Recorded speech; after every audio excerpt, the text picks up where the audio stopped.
மறைந்த முதலமைச்சர் ஜெயலலிதா வாழ்ந்த போயஸ் தோட்டம் இல்லம் எங்கள் குடும்பத்திற்கு சொந்தமானது என்று தீபாவின் சகோதரர் தீபக் திட்டவட்டமாக தெரிவித்துள்ளார். தந்தி டிவியின் தலைமை செய்தி ஆசிரியர் ரங்கராஜ் பாண்டேவிற்கு தொலைபேசி மூலம் பேட்டியளித்த தீபக், போயஸ் தோட்ட இல்லத்தை சொந்தம் கொண்டாட வேறு யாருக்கும் உரிமை கிடையாது என்றார். அதிமுக துணை பொதுச் செயலாளராக டிடிவி தினகரன் நியமிக்கப்பட்டதற்கு தீபக் எதிர்ப்பு தெரிவித்தார். தீபக்கின் தொலைபேசி பேட்டியை தற்போது கேட்கலாம். மறைந்த முதலமைச்சர் ஜெயலலிதாவுடைய அண்ணன் மகன் திரு தீபக் நம்மோட இணைப்பில் இருக்கிறார். வணக்கம் திரு தீபக். திடீர்னு இப்போ 2-3 விஷயங்கள் நீங்கள் சொல்லியிருந்ததா ஊடகங்கள் எல்லாம் செய்தி வெளியானது, அதை பற்றி தெளிவு பண்ணிக்கலான்னு பார்க்குறேன். ஒன்று, நமக்கு தெரிந்த தகவலின் அடிப்படையில் 100 கோடி ரூபாய் அபராதம் என்பது மறைந்த முதலமைச்சர் ஜெயலலிதாவோ அவருடைய உறவினர்களோ கட்ட தேவையில்லை, அவர் இறந்திருப்பதனால அப்படின்னு நமக்கு சொல்கிறாங்க. அவங்களுக்கு அபராதம் 100 கோடி ரூபாய் கட்ட வேண்டியது இல்லைன்னு. ஆனால் நீங்கள் 100 கோடி ரூபாய் அபராதம் கட்ட தயார்னு சொல்கிறீங்களே, என்ன விஷயம்? சந்தோஷம் தான் அது. நீங்கள் சொல்கிற விஷயம் எப்படின்னா எனக்கு மிகப்பெரிய ஒரு சந்தோஷமான விஷயமா இருக்கு. ஸோ நீங்கள் 100 கோடி ரூபாய் அபராதம் கட்ட வேண்டியிருக்கு அப்படிங்கிறதுல உறுதியாக இருக்கிறீங்க. அந்த 100 கோடி ரூபாய் அபராதம் நீங்கள் கட்டுறதுக்கு தயாராக இருக்கிறீங்க? தயாராக இருக்கேனே. ஆனால் அதை டைம் கேட்பேனே. ஒரு மாதம் 2 மாதம் டைம் கேட்பேனே. சரிங்க. அது 100 கோடி என்னால் கட்ட முடியாது. 100 கோடி ரூபாய் நீங்கள் எப்படி ஏற்பாடு பண்ணியிருக்கீங்கன்னு தெரிஞ்சுக்கலாமா? அதை சொல்ல முடியுமா? ஏன்னா இது ப்ராப்பர்ட்டி 6 ப்ராப்பர்ட்டி இருக்குன்னு. ஸோ ஒவ்வொரு ப்ராப்பர்ட்டியும் நான் பிளட்ஜ் பண்ணுறேன்னு சொல்லிட்டு நான் ப்ராமிஸ் பண்ணி தான் எனக்கு தெரிஞ்ச நண்பர்கள் மூலியமாக கேட்குறேன். அந்த ப்ராப்பர்ட்டிலாம் உங்களுடைய பேர்ல இருக்கக்கூடியதா, மறைந்த முதலமைச்சர் ஜெயலலிதா பேர்ல இருக்கக்கூடியதா? மறைந்த முதலமைச்சர் எங்க அத்தை பேர்ல தான் இருக்கு. ஓகேங்களா? அது லீகல் ஹேரா எனக்கும் தீபாக்கும் தான் வரும். ஓகேங்களா? ஸோ என்னோட ஷேரை ஒண்டி தானே நான் பிளட்ஜ் பண்றேன். ஸோ மறைந்த முதலமைச்சர் ஜெயலலிதாவுடைய பேர்ல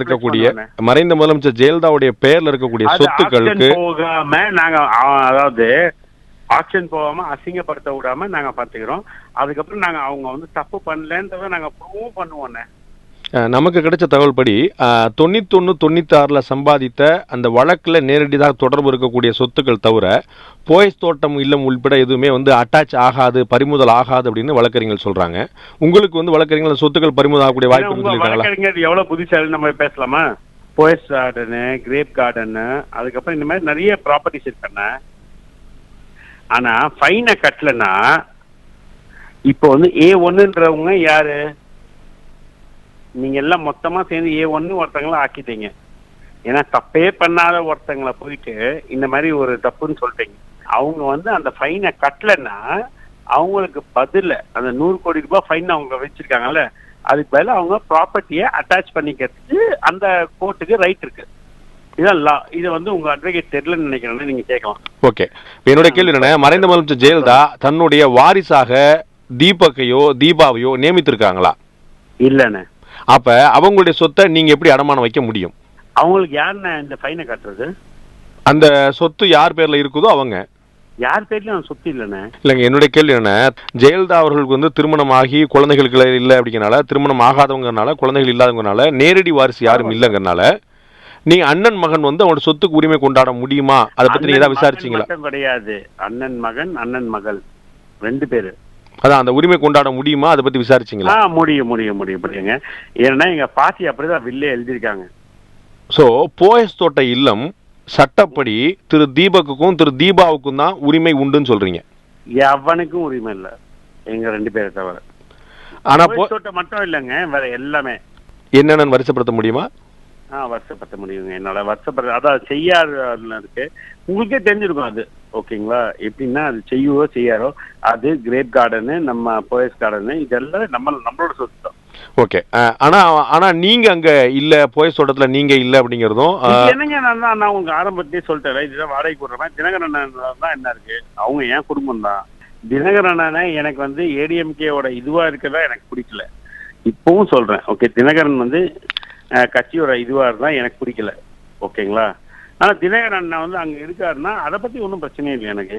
சோ ஓகே. இப்ப திரு தினகரன் அதிமுகவுடைய துணை பொதுச் செயலாளராக நியமிக்கப்பட்டிருப்பதுல உங்களுக்கு உடன்பாடு இல்ல? இல்லவே இல்ல. ஓகே. அந்த இடத்துல வேற யார் நியமிக்கப்படணும்? திரு பன்னீர்செல்வம் நியமிக்கப்பட்டா சரின்னு நினைக்கிறீங்க? பன்னீர்செல்வம் அண்ணன் இருந்தாருன்னா நல்லா இருக்கு. சட்டை இல்ல, அதனால பன்னீர்செல்வம் அண்ணன் இருந்தாருன்னா அது நல்லபடியா நடத்தி போவார். 3 வாரம் சீஃப் மினிஸ்டரா இருக்கு. சோ முதலமைச்சரா திரு எடப்பாடி பழனிசாமி தேர்ந்தெடுக்கப்பட்டிருக்காரு. அதுல உங்களுக்கு ஏற்பு இருக்கா? ஏற்பு இருக்கு. சோ முதலமைச்சர் இப்போதைக்கு அவர் முதலமைச்சர் ஆயாச்சு, அவ்வளவுதான். அண்ணன் இருக்கட்டும், இருந்து போட்டமே. இது என்ன இருக்கு, அவர் கரெக்டா தானே இருக்கு. இதான் தப்பு பண்ணிருக்காரா? நீங்க சொல்லுங்க. சோ திரு எடப்பாடி பழனிசாமி முதலமைச்சராகவும் திரு பன்னீர்செல்வம் வந்து அதிமுகவுடைய துணை பொதுச்செயலாளர் நியமிக்கப்படும் நினைக்கிறீங்க? இருக்கட்டும். என்ன துணை பொதுச்செயலாளர் பொதுச்செயலாளர் அட்டை இருக்க வரைக்கும் அவர் தான் பொதுச்செயலாளர் அப்படின்னா இருக்கு. அண்ணா வந்து நம்ம வீட்டு இது மாதிரி நாங்க சண்டை போட்டுப்போம், அவரோட சேர்ந்துப்போம். ஓகேவா? அதை யாராலையும் பிரேக்கே பண்ண முடியாது. இல்ல, இப்ப உங்களுடைய நீங்க வந்து சின்னத்தை அழைக்கக்கூடிய சசிகலா அவர்கள் தான் அதிமுகவுடைய பொதுச்செயலாளர் இருக்காங்க. ஆமா, அவங்க தான் நீக்கவே அவரை பண்ணிருக்காங்க. அவரையும் வந்துட்டு பேர் என்ன, நம்ம பாண்டியராஜனையும். ஓகேங்களா?